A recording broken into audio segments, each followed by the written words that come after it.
حسنة. اللهم إنا نسألك العلم اللدني والمشرب الصافي الهني. يا وهاب يا غني يا وهاب يا غني يا وهاب يا غني. ربي زدني علما وألحقني بالصالحين. اللهم صل وسلم على سيدنا محمد الفاتح لما أغلق والخاتم لما سبق ناصر الحق بالحق والهادي إلى صراطك المستقيم وعلى آله حق قدره ومقداره العظيم. اللهم إنا نسألك الحسن الخاتمة. يلا بها يلا بها يلا بحسن خاتمة. وجل آخر كلامنا من الدنيا لا إله إلا الله محمد رسول الله صلى الله عليه وعلى آله وصحبه وسلم. كلمة حق عليها نحيا وعليها نموت وعليه نبعث إن شاء الله تعالى من الآمنين. آمين آمين يا رب العالمين. Alhamdulillah, kita bersyukur kepada Allah Subhanahu wa taala. Allah izinkan kita duduk menyebut nama Allah dan Allah pun menyebut nama kita. Kita diizinkan duduk di tempat ini pada malam hari ini dan Allah banggakan kita di depan para malaikat-malaikatnya. Kita duduk di tempat ini pada malam hari ini berzikir dan juga menuntut ilmu agama dan Allah mengampuni semua dosa-dosa kita.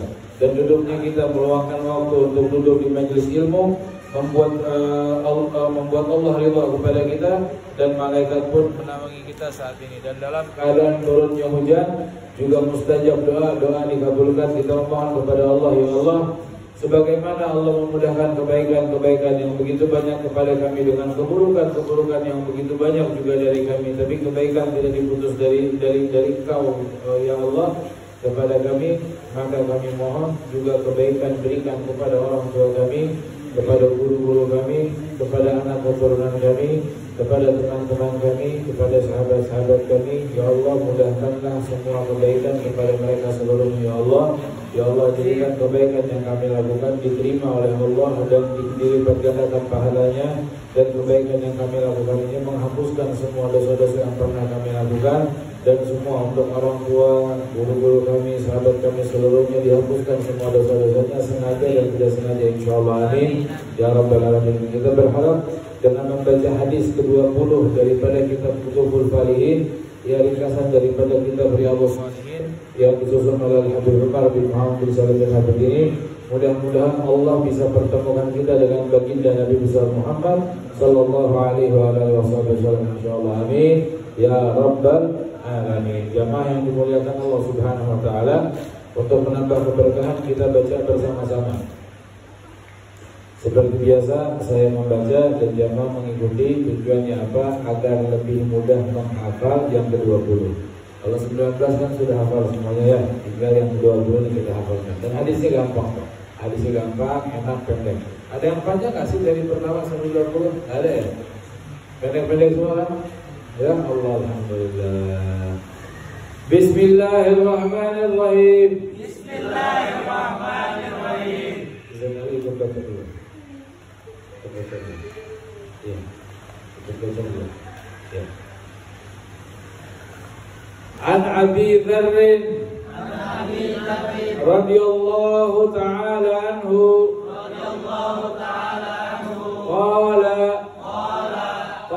liya النبي صلى الله عليه وسلم لا تحقرن من المعروف شيئا ولو أن تلقى أخاك بوجه طلق. Rawahu Muslim. Baik. Hadis dari Abi Dzar radhiyallahu taala anhu, beliau menyampaikan, qala li, Nabi Muhammad mengatakan kepadaku sallallahu alaihi wa alihi wasallam, wahai Abi Dzar, la tahqiranna minal ma'ruf, jangan pernah meremehkan dari hal kebaikan, syai'an, sedikit pun. Jadi kebaikan apapun jenisnya jangan pernah diremehkan sedikit pun, apapun jenisnya. Kebaikan sekecil apapun, kebaikan yang tidak kelihatan bahkan. Faman ya'mal mithqala dzarratin khairan yarah. barang siapa yang melakukan kebaikan maka dia akan melihat hasilnya, walaupun sedikit yang dilakukannya, tapi akan melihat hasilnya nanti yang akan diberikan oleh Allah Subhanahu wa taala. Dari kebaikan yang dilakukan pasti dibalas dengan kebaikan oleh Allah Subhanahu wa taala. Jadi kebaikan yang kecil, yang simpel pun itu tidak simpel dan tidak kecil di hadapan Sang Maha Besar Allah Subhanahu wa taala. Jangan pernah meremehkan kebaikan sekecil apapun, walaupun kamu hanya melakukan antalqa akhaka, berjumpa dengan saudaramu biwajhin talib, dengan wajah yang senyum. Kalau ketemu tuh senyum. Jadi kayaknya perasaan kita tuh kalau ketemu sama teman yang sudah senyum duluan, perasaan kita tuh langsung enak. Walaupun kita ini punya hutang sama teman kita, tapi kalau dia datang dengan senyum itu pasti kita ada rasa aman. Kayaknya bukan waktunya lagi ini. Ya kan? Kalaupun ada ketemu kita yang mulai ketemu dengan siapapun, orang yang nggak pernah senyum sama kita, tapi kalau kita senyum sama dia, itu akan merubah keadaannya dan akan sedikit memberikan cahaya dalam sanubarinya. Itu manfaat dan daripada kebaikannya senyum yang dianjurkan oleh Rasulullah Sallallahu Alaihi Wasallam. Jadi banyak-banyak senyum itu hal yang baik, yang kecil yang diremehkan manusia, tapi tidak diremehkan di hadapan Allah Subhanahu wa Ta'ala. Sampai Sayyidina Abdullah bin Salam, ini seorang Yahudi yang masuk dalam agama Islam. Beliau ini sampai membuat status yang dibaca sampai zaman ini. Saat ini pun dibaca statusnya. Statusnya itu sampai disebutkan sama para ulama di kitab-kitab sejarah. Abdullah bin Salam mengatakan, "Ma ra'aitu ahadan aktsar tabassuman min Rasulillah sallallahu alaihi wasallam." Saya tidak pernah melihat orang di atas muka bumi ini yang lebih banyak senyum dari Nabi Muhammad SAW. Bisa gitu ya, senyum di mana aja, kapan saja, walaupun bebannya Nabi Muhammad, mikirkan kita nih yang melakukan banyak dosa, tapi masih bisa senyum di hadapan Allah. Bisa ya Nabi Muhammad banyak senyum, orang yang paling banyak senyum, padahal yang paling banyak memikirkan umat manusia Nabi Muhammad SAW. Bisa Nabi Muhammad masih paling banyak orang yang tersenyum, padahal setiap malamnya menangis, meneteskan air mata memohon kepada Allah untuk mendoakan umatnya. Bisa ya Nabi Muhammad menjadi orang yang paling banyak senyum, sedangkan Nabi Muhammad juga memikirkan bagaimana keadaan sahabat-sahabatnya gugur di medan perang. Dan perhatiannya, kasih sayangnya, bahkan kerinduannya kepada para sahabat-sahabatnya, kerinduannya kepada kita. Dan perutnya pun dalam keadaan lapar, 2 hari, 3 hari tidak makan. Rumahnya 3 bulan tidak ada asap, artinya dapurnya tidak ada masakan sama sekali selama 3 bulan. Tapi senyumnya tidak pernah hilang. Makanan boleh hilang, harta boleh hilang, semuanya boleh hilang, tapi senyumnya Nabi Muhammad tidak pernah hilang dari wajahnya Nabi Muhammad SAW. Itu dia ajaran poin pertama yang harus kita ambil. Mulailah dengan tersenyum, karena senyuman yang diajarkan oleh Nabi Muhammad saat kita praktekkan, kita kerjakan, maka senyuman tersebut sedikit meringankan beban kehidupan kita. Dan bahkan kehidupan kita yang begitu berat kita jalaninya, itu akan mudah dijalankan saat kita mulai selalu dengan tersenyum. Paham? Senyum aja. Dicuekin, senyum kan? Senyum. Diomongin, senyum. Diludahin, iya kan? Dibully, ya Allah, kalau kita dibully, dihina, direndahin, kita masih bisa senyum. Tapi senyumnya bukan karena senyum meledek ya. Kalau dulu mungkin karena senyum meledek, ini orang bully saya, nanti bilang saya bully balik, nanti pemarah lagi berapa. Senyum saja, bukan yang seperti itu. Tapi senyumnya karena apa? Ganti niat. Mungkin nanti dulu senyum, tapi sekarang senyum ganti niat. Kenapa? Saya mau senyum ini karena Nabi Muhammad selalu tersenyum. Dan saya berharap juga kalau saya ikutin cara sunnahnya Nabi Muhammad selalu tersenyum, maka saya berharap saya bisa melihat wajahnya Nabi Muhammad dalam keadaan senyum. Sallallahu alaihi wasallam. Maka senyumlah dalam keadaan apapun, dimanapun, sama siapapun. Tapi senyumnya juga tanpa modus. Senyum yang original aja.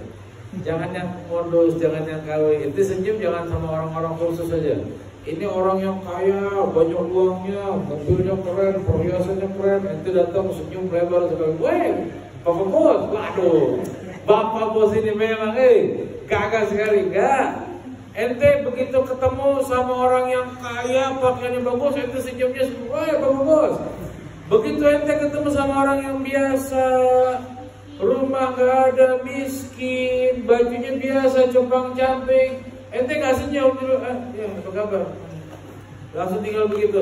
Ini senyuman gak dianggap pahala di hadapannya Allah Subhanahu Wa Taala. Tapi senyum kepada siapapun, bahkan senyum itu obat yang paling mujarab untuk menyembuhkan penyakit. Ente kalau lagi sakit, makanya kan kalau ente datang ke rumah sakit, ketemu sama dokternya tuh pasti datengin ente pasti dalam keadaan senyum. Betul nggak? Gimana Pak Bu? Lagi gimana? Pasti dimulai dengan senyum. Kenapa?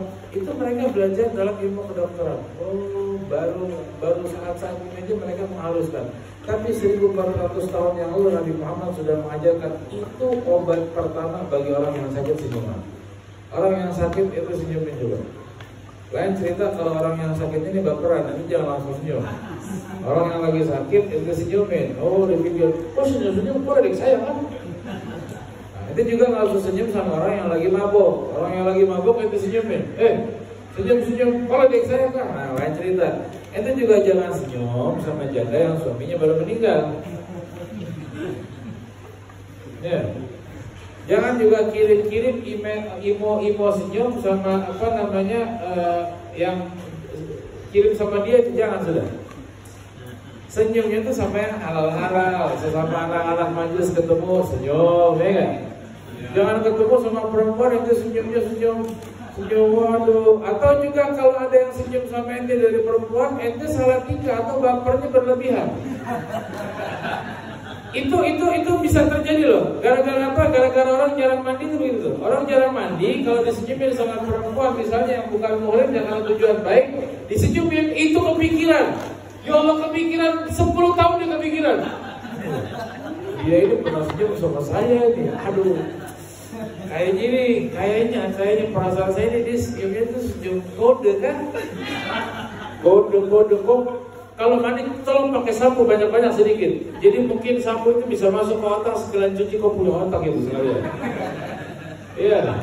Jadi senyum jangan disalahpahamin dan juga jangan dimanfaatkan atau dimanfaatkan untuk hal-hal yang gak baik. Ente ngeliat orang tabrakan di jalan misalnya.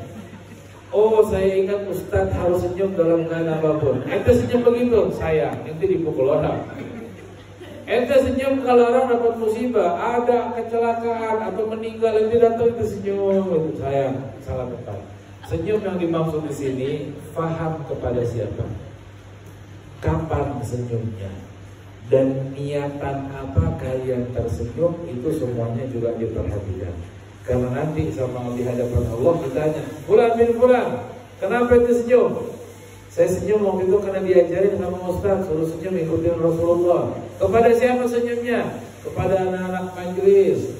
Tujuannya apa? Pengen dekat sama Rasulullah. Apalagi pengen ngelihat wajahnya Rasulullah dalam keadaan tersenyum, wahai Allah. Malaikat masukin surga. Ya salam.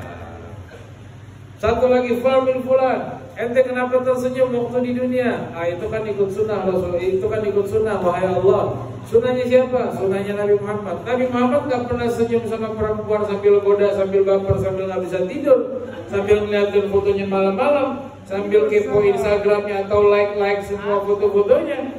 Ente senyum tujuan apa nih? Ente senyum sendiri ngeliat handphone malam-malam bikin apa? Mau ikut Rasulullah bagaimana? Kan tipu Allah. Oh sayang, selesai. Jangan berani tipu Allah sayang. Lebih baik kita tipu manusia, dosa juga dosa, dihukum, tapi kecil hukumnya mendingan. Tapi kalau ente tipu Allah, di akhirat, di hadapan Allah, ente senyum-senyum karena yang lain, ente bikin Abu Nawas karena belajar agama. Saya senyum-senyum karena ingat Rasulullah, ini senyum terus. Jadi dia ini. Ya Allah yang ini sudah ya. Barang ini Allah jadikan cepat, paling murah, ini cantik, tinggi, putih, besar, kaya, sertifikat banyak, tidak pernah marah, haji setiap tahun, warisan banyak, emas 2 ton, ya Allah. Ini sudah ente senyum begitu terus mau dapat pahala. Saya cuci muka banyak-banyak ya, atau tidur menghadap ke kiblat ya, biar nggak terlalu menghayal terlalu tinggi. Ini masalah senyum saya. Jadi senyum itu bisa jadi pahalanya besar luar biasa, bisa jadi itu dosa yang sangat besar luar biasa. Paham? Ente ada pernah dikerjain, dibully habis-habisan, tapi dibulinya ini yang menjatuhkan martabatnya sehingga dia nggak mau lagi, malu hati misalnya, sampai nggak mau ketemu, sampai dia cemberut, sampai dia kesal, sampai dia kepikiran, sampai dia doain ente di tahajud, ya Allah, dia ini sudah bully saya ini, Allah bikin dia apakah, apa jempol kah, apakah, sampai bikin begitu, itu nyakitin orang, itu bully atau apa bercanda yang bukan disenengin sama Rasulullah Sallallahu alaihi wasallam. Dan Abi Dzar Al-Ghifari ini pernah kita bawakan kisahnya.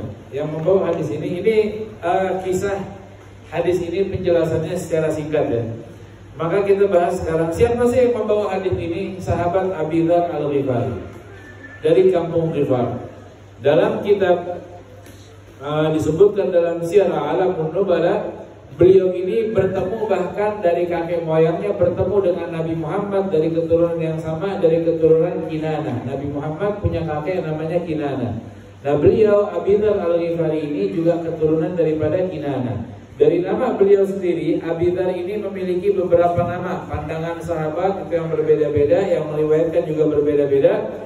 Bahkan dikatakan lebih dari 7 atau 10 nama untuk nama Abi Dzar Al-Ghifari. Tapi yang paling banyak disebutkan dan paling disepakati oleh para ulama adalah Jundub bin Junadah. Itu namanya Abi Dzar Al-Ghifari. Siapa namanya? Jundub bin Junadah. Siapa namanya? Jundub bin Junadah. Jadi kalau ditanya, siapa yang tahu namanya sahabat Rasulullah yang bernama Abi Dzar Al-Ghifari? Namanya siapa? Sallallahu alaihi Muhammad. Kemudian ini tentunya sahabat yang sangat mulia. Dalam cerita Islamnya sendiri ini banyak versi. Versinya banyak, kita sebutkan beberapa saja. Yang pertama, secara singkat dari beliau sendiri menyampaikan, Abi Dzar ya, karena Sayyidina Abu Dzar radhiyallahu taala anhu yata'abbad qabla mab'atsin Nabi sallallahu alaihi wasallam wa kana radhiyallahu taala anhu min as-sabiqin al-awwalin ila al-Islam. Beliau ini bahkan sebelum masuk Islam suka beribadah. Beribadahnya itu khalwah, tafakkur, menyendiri, nggak mau keluar, diam-diam naik ke gunung. Itu kebiasaan Abi Dzar bahkan sebelum masuk ke dalam agama Islam. Sudah ada keraguan dari agama yang dibawa oleh keluarganya atau kampung Abi Dzar. Sampai dia bertemu dengan Rasulullah SAW, dan dia termasuk yang as-sabiqin, ini orang-orang pertama atau 10 besar yang masuk Islam. Salah satunya adalah Abi Dzar. Dan beliau menyampaikan, annahu qala ana rabiul Islam, saya ini yang keempat yang masuk ke dalam agama Islam. Dalam riwayat beliau mengatakan anal khamisul Islam, saya orang yang kelima masuk ke dalam agama Islam. Nah, di sini kan kita tahu nih, ini kayaknya ada banyak perbedaan pendapat, tapi bagaimana kita memahami perbedaan-perbedaan di antara para ulama? Yang masuk Islam pertama kali ada yang mengatakan Sayyidina Abu Bakar, ada yang mengatakan Siti Khadijah, ada yang mengatakan Sayyidina Ali bin Abi Thalib. Yang kedua, yang ketiga, yang keempat, ini semuanya ada perbedaan pendapat. Nah, perbedaan ini difahaminya, Abi Dzar menyampaikan saya orang yang keempat Islam karena Abi Dzar tidak tahu kalau Siti Khadijah istrinya lebih dahulu masuk Islam dan keluarganya lebih dahulu masuk Islam. Sayyidina Abu Bakar juga yang dinobatkan pertama kali masuk Islam karena keluarga Nabi. Sayyidina Abu Bakar tidak tahu mungkin keluarganya Nabi masuk Islam karena Siti Khadijah mengajarkan semua anak-anaknya untuk mengikuti ajarannya Nabi Muhammad Sallallahu alaihi wasallam. Jadi tidak ada masalah antara perbedaan saya yang keempat, saya yang kedua, saya yang ketiga. Semuanya tetap adalah al-awwalin. Mereka adalah golongan-golongan pertama yang masuk Islam bersama Nabi Muhammad Sallallahu alaihi wasallam. La ilaha illallah Muhammad Rasulullah SAW. Dan saat itu pun beliau menceritakan tentang dirinya. Qala ataitu Rasulullah SAW aw lamma bu'itha. Saat itu saya mendatangi Nabi Muhammad SAW, atau saya mendatanginya itu ketika mendengar ada orang yang mengaku Nabi di kota Mekah, maka saya langsung pergi dari kampung Ghifar ke kota Mekah. Dan saat itu wa huwa yawma idzin mustakhif, dan saat itu ketika itu dalam keadaan tuh lagi diam-diam. Kan awal-awal dakwah Islam kan gak ada yang terang-terangan, pelan-pelan. Kenapa tujuannya? Biar tidak mendapatkan amarah, atau biar tidak memancing amarahnya orang-orang kafir Quraisy yang saat itu mereka menyembah patung-patung berhala. Dan kenapa mereka menyembah patung? Karena patung mendatangkan uang, mendatangkan rezeki. Karena patung-patung itu membawa keberkahan. Patung menurut mereka, bukan menurut kita. Jangan dipotong nih video, bahaya nih. Ustaz, patung membawa berkah, membawa rezeki, bahaya. Nah, buat mereka, dan mereka itu betul-betul menjadikan patung itu jadi sumber pendapatan untuk pemasukan mereka. Agama zaman dulu di Mekah sebelum Nabi diutus, kafir Quraisy dulu agama itu dijadikan sarana untuk mendapatkan uang. Jadi kalau dulu agama dijadikan sarana untuk mendapatkan uang, setelah Nabi Muhammad datang, justru agama mengatur semua, bahkan urusan perekonomian. Nabi Muhammad bahkan mengatur uang, mengatur ke pemerintahan, mengatur keluarga, mengatur perempuan, mengatur laki, mengatur semuanya diatur sama Nabi Muhammad SAW. Tapi bukan dari Nabi, ini semua aturannya dari Allah yang menciptakan seluruhnya. Jadi wajar nggak sih kalau Allah mau ngatur kita? Wajar nggak sih diatur, dibikin gaya hidup kita lebih baik dan lebih hebat? Wajar nggak? Wajar, dan kewajaran tersebut diutusnya Allah sama untuk kita Nabi Muhammad, manusia yang paling baik. Ngeliatnya aja senang, ucapannya nggak ada yang bohong. Sampai Sayyidina Abi Dzar ini awal-awal mendengar, ini kita lanjutkan dulu satu riwayat yang mengatakan Islamnya beliau itu. Kemudian sampai akhirnya datang Abi Dzar menyampaikan, "Qala man anta?" Kamu ini siapa? Ngomong sama Nabi ini.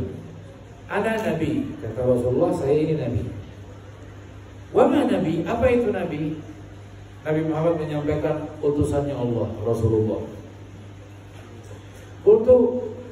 Kemudian Abi Dzar mengatakan, "Allah yang mengutus kamu?"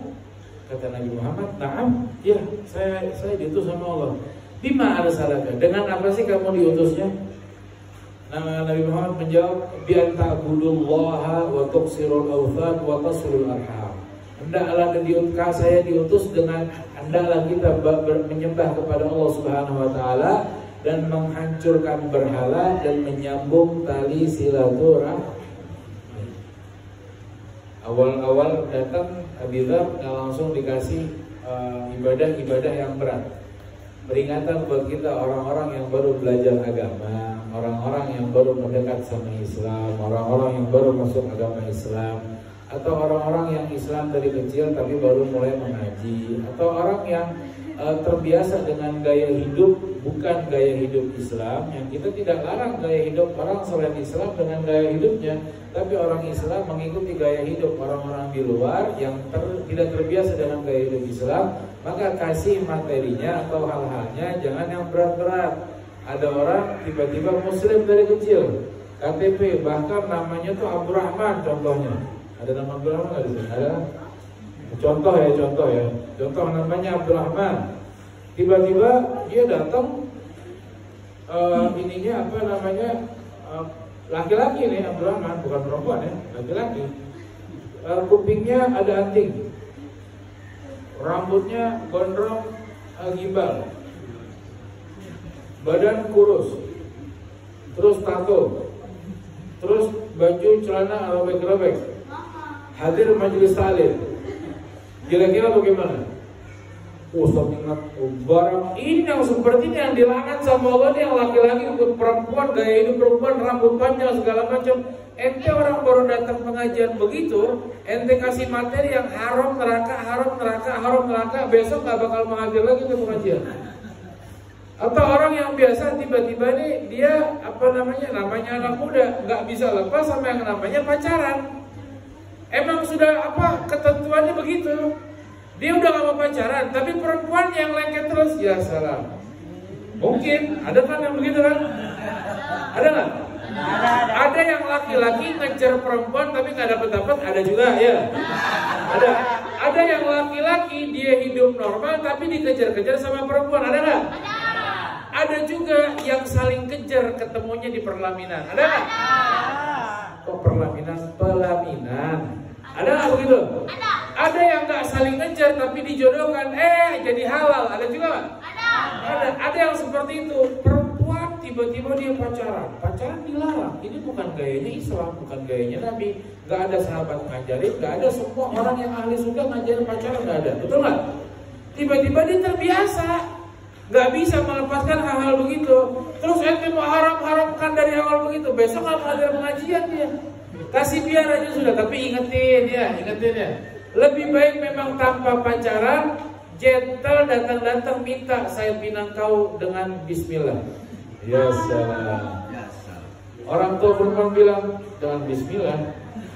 Kau pikir saya punya anak mau sholat?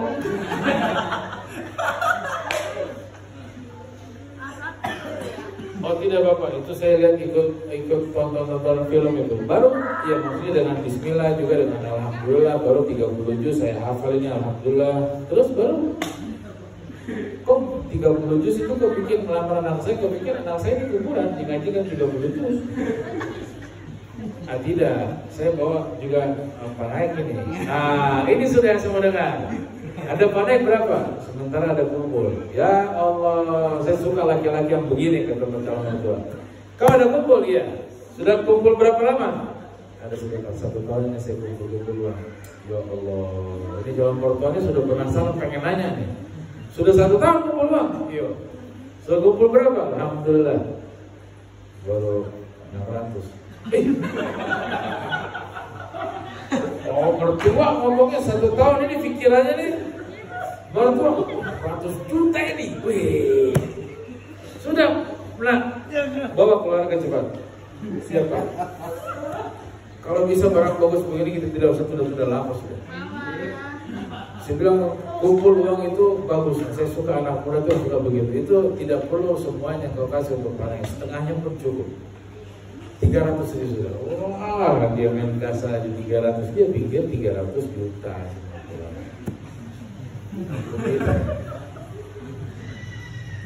Nanti kalau main saling lihat-lihat gitu, saya jadi kayak salah bawain materi nih. Kayak salah bawain materi. Sallallahu alaihi Muhammad. Ada juga yang nikah nggak pakai paneng? Ada nggak? Hah? Ada kan yang dimudahkan gitu, ada kan? Iya, datang ngomong, meminta, nunggu jawaban, sehari 2 hari ada jawaban, istikharah nggak pakai paneng, nggak pakai apa, cuma ngasih uang belanja dikit-dikit jadi nikah sah, halal, oh sah bener. Iya, ada senyum terus kadang orang. Ada yang begitu, ada orang-orang yang dimudahkan, dan kita ini minta sama Allah untuk yang dimudahkan aja. Tapi stop, kenapa kita sampai ke sini-sini nih? Ini akhirnya ketika Nabi Muhammad SAW menyampaikan hal seperti itu, terus Abi Dzar mengatakan, terus yang ikutin kamu ini siapa? Kata Abi Dzar, hurrun wa abdun, orang yang merdeka dan juga hamba budak sahaya. Yang dimaksud dalam hadis ini, karena yang mendampingi Nabi Muhammad saat itu adalah Sayyidina Abu Bakar dan Sayyidina Bilal bin Rabah yang masih dalam keadaan masih menjadi budak. Maka kalau begitu ya Nabi Bakar berkata, "Amr bin Abi Syakul, ana Rabbul Islam." Kalau gitu saya masuk Islam. Maka dia mengatakan saya orang yang keempat dalam agama Islam. Yang dalam riwayat yang lain juga pernah diutus saudaranya. Jadi saudaranya Sayyidina Abu Dzar Al-Ghifari ini, beliau pergi dari kota Ghifar dengan adiknya yang bernama Anas, tapi dipanggil Unais karena anak kecil, adiknya Unais dan ibunya. Unais ini disuruh, dia bikin kemah, datang ke rumah keluarganya yang ada di kota Mekah. Coba cari tahu tentang Muhammad ini, kamu cari tahu, nanti kasih info sama saya. Begitu Unais cari info, dapat info, datang ke Abi Dzar nanya, bagaimana infonya hasilnya? Dikatakan saya ngedengar ucapannya, saya bertatap wajah dengannya, saya juga berjumpa dengannya. Tapi orang-orang mengatakan ini ucapannya penyair. Ada lagi yang mengatakan ini ucapannya penipu. Dikatakan ini ucapannya ini cuma ucapan orang-orang pendeta-pendeta dari zaman dahulu juga sudah pernah ngomong begini. Tapi Unais, saudaranya Abi Dzar ini ahli dalam syair. Dia mengatakan, wahai kakakku, kalau seandainya apa yang saya dengar langsung dari Muhammad dan apa yang saya dengar dari apa yang orang-orang katakan di luaran, ini sungguh kalau saya buka-buka ucapan para pendeta di kitab-kitab sucinya, saya nggak pernah mendengar ucapan seperti ucapannya Nabi Muhammad yang diucapkan dalam kitab-kitab suci terdahulu. Karena keluarga mereka juga keluarga yang beragama, tahu kitab-kitab suci, tahu para pendeta. Karena para pendeta di zaman dahulu, para ustadz zaman dahulu itu dianggap penting kalau ada masalah aja. Jadi kalau ada masalah baru datang ke pendeta. Kalau lagi butuh kerjaan, lagi nggak ada makanan, istri marah-marah, minta doa sama pendeta. Zaman dulu tuh begitu. Jadi pendeta tuh nggak dianggap. Yang lebih dianggap sama orang zaman dulu tuh patung. Iya. Dia dianggap duduk sama pendeta tuh jarang-jarang. Makanya orang yang mau belajar sama pendeta zaman dahulu sebelum Nabi diutus, itu cuma orang-orang khusus. Zaman dulu yang mau belajar agama itu hanya orang-orang khusus. Yang mau belajar agama hanya orang-orang khusus. Yang mau belajar agama hanya orang-orang khusus. Gak mau belajar. Tapi kalau lagi ada masalah datang. Kayak capek. Kalau lagi banyak utang, waduh deh kayaknya saya lagi banyak utang nih, lagi butuh majelis ini. Saya lagi banyak masalah, saya belum menikah, wah kayaknya saya harus banyak datang majelis ini. Sudah ada keinginan hasrat menikah dari zaman dahulu, tapi belum juga dapat calon yang mau menerimanya dengan keadaan seadanya. Wah kayaknya saya harus rapi-rapikan sendal ini. Macam-macam cara, tetap nggak nikah juga. Jadi dari zaman dahulu, ini Unais mengatakan ini bukan ucapannya pendeta. Karena pendeta nggak pernah mengucapkan hal seperti ini yang diucapkan sama Muhammad. Kalau dia bilang ini tukang syair, tukang membawa syair, ini orang saya ini penyair. Ngomong sama kakaknya, kak saya ini penyair kak. Saya ini tahu syair itu yang berkelas, syair yang bagus itu seperti apa saya tahu. Bahasa-bahasa yang pujangga, yang menyentuh hati saya paham. Sastra orang penyair kelas tinggi sama kelas rendah itu saya tahu. Dan saya tidak pernah menemukan ucapan syair seperti yang diucapkan sama Muhammad seperti orang-orang bilang. Jadi orang-orang bilang semua ini barang yang saya tidak percaya. Saya lebih percaya dengan ucapannya Muhammad. Kalau begitu, Abu Dzar, saya nggak puas dengan ucapan kamu deh. Saya mau pergi sendiri. Pergi sendiri, tapi kata Anas, bang, kalau mau pergi ke Mekah bang, hati-hati bang. Kenapa? Banyak orang yang lagi mata-matain orang yang mau cari Muhammad. Siapa aja yang mau cari Muhammad itu kayaknya bakal dipermasalahkan. Dan Nabi Muhammad pun lebih banyak menyembunyikan diri. Kenapa? Karena banyak orang yang ingin menyakiti dan melukai Nabi Muhammad Sallallahu Alaihi Wasallam. Sampai akhirnya oke, kalau begitu baik sudah. Sampai akhirnya sampai di sana dia nggak mau bertanya karena kebiasaan Abi Dzar nih nggak mau bertanya di awal, nggak. Kebiasaan kampung Ghifar itu mencari tahu apa-apa dengan sendirinya. Nggak mau banyak cari tahu orang lain dari banyak bertanya. Itu orang Ghifar. Orang Ghifar tuh nggak mau banyak kepo istilahnya ya. Dia kalau mau cari tahu tentang ente misalnya nih, saya mau cari tahu tentang Saldi. Saya nggak tanya anak-anak, bro itu tahu nggak tentang Saldi? Enggak. Tipikalnya orang Ghifar, dia perhatikan, dia cari tahu, dia lihat, dia tanya langsung sama orangnya. Itu orang Ghifar. Kalau orang Ghifar dia mau ngedeketin satu perempuan, dia nggak banyak tanya perempuan ini di luaran nggak? Paham? Paham nggak? Kau kenal sama ini tidak? Kau kenal? Terlalu banyak begitu itu bukan tipikal laki-laki yang sesungguhnya. Tapi tipikal laki-laki yang sesungguhnya tanya dia banyak-banyak boleh, tapi sama Allah 2 rakaat ada wudhu sejadah, ya Allah Fulana binti Fulana, bagaimanakah menurutmu ya Allah? Bisakah saya jadikan calon ibu dari anak-anak saya nanti? Ya salah. Itu laki-laki. Tapi kalau ente tanya teman, tanya ini, lihat Instagram, lihat ini segala macam, itu bukan laki-laki versi orang kampung Ghifar. Jadi apa-apa tuh mau cari tahu sendiri. Tapi juga jangan bablas saya. Boleh cari tahu, boleh. Karena diajarkan sama Nabi Muhammad yang cari tahu tuh pihak perempuan. Biar perempuan sama perempuan yang baku atur. Jangan ente yang kepo terlalu dalam sampai lihat dia datang ke sini, datang kemana, jam berapa dia ke sini, perhatikan dia, enggak seperti itu. Jadi kampung Ghifar tuh tipikalnya nggak begitu ya. Wah, sepertinya dia hadir majelis salim. Saya ke majelis Nah, sepertinya dia ke sini, saya ke sini juga. Bikin alasan 1000 alasan. Akhir zaman nih manusia nih ya, kalau banyak maunya, alasannya tuh 1001. Akhir zaman. Bukan sekarang. Sekarang kita belum akhir kan? Belum kan? Masih kalau mau apa-apa nggak pakai banyak alasan kan? Iya, orang ahli surga kok. Belum akhir zaman. Apalagi kalau dia mau ke bandara, alasan olahraga. Aduh.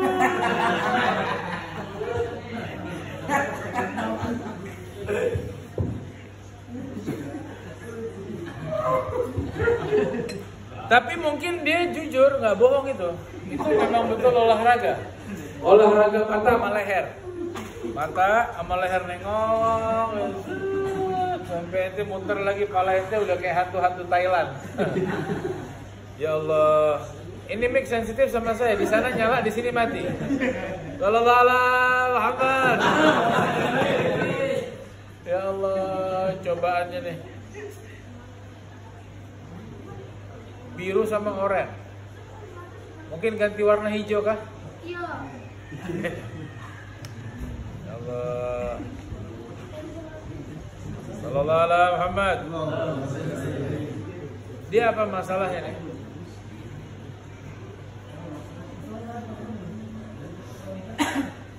Baper kali ya? Udah ente taruh situ, kasih selimut, mungkin kedinginan kah atau apa? Yang penting jangan kasih di wifi. Itu dia. Memang harus dekat yang nyala loh. Ya Allah. Mic aja nggak boleh jauh-jauh sama wirelessnya. Ya Allah, mic aja nggak mau jauh-jauh sama wirelessnya. Itu baru mic elektronik. Dan ente bisa ngebayangin kalau Nabi Muhammad itu nggak mau jauh-jauh sama umatnya. Dan Abi Dzar ini nggak mau jauh-jauh dari Rasulullah SAW sampai didatangi langsung Nabi Muhammad. Ini Abi Dzar bahkan 30 hari atau 1 bulan itu diam-diam di Mekah, di Ka'bah, tidak ada apapun yang masuk ke dalam mulutnya kecuali air zam-zam aja. Cuma minum zam-zam saja. Tapi Abi Dzar mengatakan, saya 30 hari ini tidak pernah merasakan lapar sama sekali. Dan sampai dilaporkan sama Nabi Muhammad, kata Nabi Muhammad, mau zam-zam, air zam-zam itu air yang berkah. Minum air zam-zam itu rasa lapar pun jadi hilang. Itu keberkahannya air zam-zam. Tapi itu yang minum orang-orang yang punya keimanan yang tinggi. Kalau kayak model-model kita minum air zam-zam, gak makan sama sekali, ente nyalain ustadz. Ustadz sesat nih, ustadz tidak betul. Kita tidak makan, tidak minum, zam-zam saja yang diminum, ini kencing-kencing terus, Masya Allah. Kalau Bapak Muhammad Allah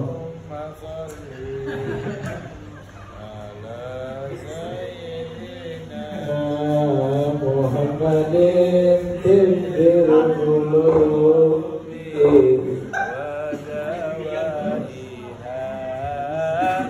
wa afiyatil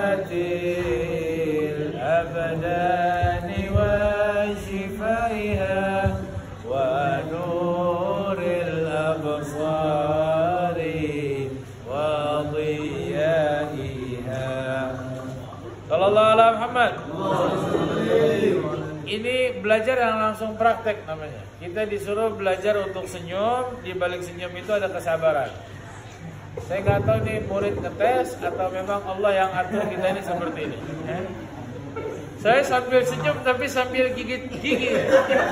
Sambil senyum saya.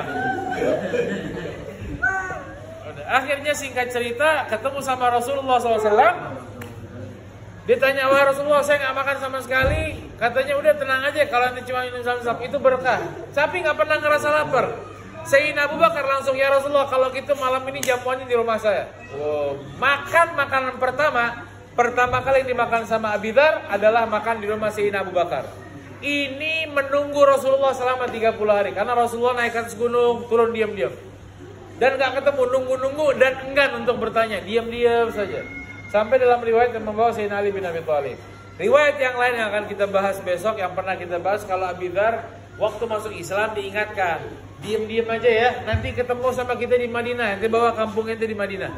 Ketemu di Madinah, kayaknya saya bakal keutus di Madinah nanti. Sampai akhirnya disuruh diam-diam, malah bukan diam-diam, dia diri di atas Ka'bah. Dia ngomong, ya ma'syaral Quraisy, wahai orang-orang Quraisy, orang-orang Mekah. Dia teriak, kau dengar baik-baik ini ya, saya Abi Dzar ini sudah masuk Islam. Orang tarik, dia pukul, bak. Diselamatkan sama Sayyidina Abbas, dipegang, jangan pukul dia. Kenapa kak? Ini orang kampung Ghifar ini. Orang kampung Ghifar ini orang-orang keras, orang perang. Baru kita punya dagangan, kalau lewat ini pasti kita singgah ke kampung Ghifar. Kau bunuh orang Ghifar, selesai kita punya dagangan ini. Oh iya, ya sudah jangan. Diselamatkan, ditaruh di rumahnya Sayyidina Abbas. Pokoknya kalau urusan orang dulu, apa-apa yang berkaitan sama uang aman. Yang penting ada uang semua lancar, ada uang semua mulus, ada uang semua aman. Itu zaman dulu. Ya kan? Beda kan sama zaman sekarang? Kalau zaman sekarang apa-apa harus nggak ada uang, jangan harap bisa itu di sana di dalam gunung berapi itu makhluk-makhluknya. Kalau di atas dunia sih enggak, orang-orang baik semuanya ya. Sallallahu alaihi Muhammad. Hari kedua diobatin, tapi memang kepala batu Abi Dzar radhiyallahu taala anhu, kepala batu hari kedua dibilang, "Woi, orang-orang Mekah, saya sudah masuk Islam, kau mau bikin apa?" Ditarik, dipukul, bak. Dia lupa kalau dia bukan Umar bin Khattab. Kalau Umar bin Khattab masuk Islam, saya Umar bin Khattab. Yang nggak senang, yang istrinya mau jadi janda karena nanti saya bunuh, atau anaknya mau jadi yatim karena kamu saya bunuh, ketemu saya di ujung kota, kita baku bunuh sudah pakai pedang. Tapi dengan cara yang nggak teriak, simple aja, cuman ngomong, seinfo sedikit, saya sudah masuk Islam ini. Gentle. Siapa yang berani sama Sayyidina Umar? Abi Dzar dalam riwayat badannya ini kurus. Terus bewokan, kelihatan gaya orang lemah. Ada yang mengatakan Abi Dzar ini tinggi besar, ada yang mengatakan lemah. Tapi kalau dari ucapan beberapa hadisnya Nabi, ini kelihatan memang orang kurus. Orang kurus naik ke pinggir. Ya Allah. Sudah diingatkan sama Rasulullah, itu pun masih ngelanggar. Ya sudah diingatkan sama Rasulullah, tapi masih melanggar. Abi Dzar tapi dicintai sama Rasulullah SAW. Orang yang pertama bahkan membuat bangga Nabi Muhammad SAW. Karena Abi Dzar masukin satu kampung Ghifar, semuanya masuk ke dalam agama Islam. Pernah Abi Dzar saking dia nggak mau jauhnya dari Nabi Muhammad SAW, kata Rasulullah pernah untuk ketika ada peperangan Nabi Muhammad mengatakan, ayo siapa yang keluar ikut perang maka Allah akan mendekatinya. Dan siapa yang menjauh, yang gak mau ikut, Allah akan bikin dia jauh. Semuanya akhirnya siap-siap. Rasulullah dilapor, ya Rasulullah ada fulan gak mau ikut. Yang ikut dekat sama Allah, yang gak ikut jauh, dijauhin sama Allah. Lapor lagi satu sahabat, ya Rasulullah Abi Dzar gak mau ikut. Didoakan sama Rasulullah, yang ikut dekat, yang jauh makin jauh. Sampai akhirnya Abi Dzar ini bukan gak mau ikut. Ternyata dia punya unta, untanya ini cc-nya ini 60 cc dan nggak pernah ganti oli dan mesinnya kacau balau. Jadi mau berdiri aja udah alhamdulillah, jangankan mikir untuk berjalan, ngelangkah selangkah ini setengah mati, apalagi disuruh lari. Sedangkan ini pasukan disiapkan untuk perang, kan harus yang keren-keren. Ini jalan aja susah. Udah dinaikin barangnya di atas ontanya nggak mau jalan. Akhirnya karena dia nggak mau ketinggalan sama Rasulullah, barangnya semua dipikul sama Abi Dzar, dia lari. lari bawa barangnya sampai ketemu sama Rasulullah SAW. Disenyamin sama Rasulullah. Dari jauh ada sahabat mengatakan, kayaknya ada yang mendekat itu orang lari-lari itu. Rasulullah tuh nggak nengok ke belakang, tapi Rasulullah langsung tahu. Abi Dzar. Pas dekat ternyata betul Abi Dzar. Sahabat sudah bilang, kau sudah ditebak sama Nabi. Iya kah? Iya. Ngos-ngosan dia datang sama Rasulullah.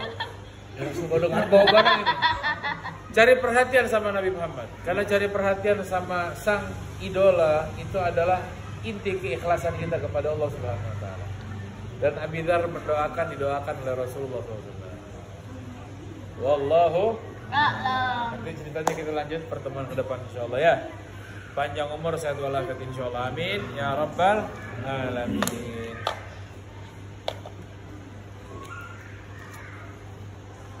اللهم صل وسلم وبارك عليه وعلى آله. حل السعود وضجت الأملاك عند الوضع بالتسبيح قد فاض الندى سبحان الله والحمد لله ولا إله إلا الله.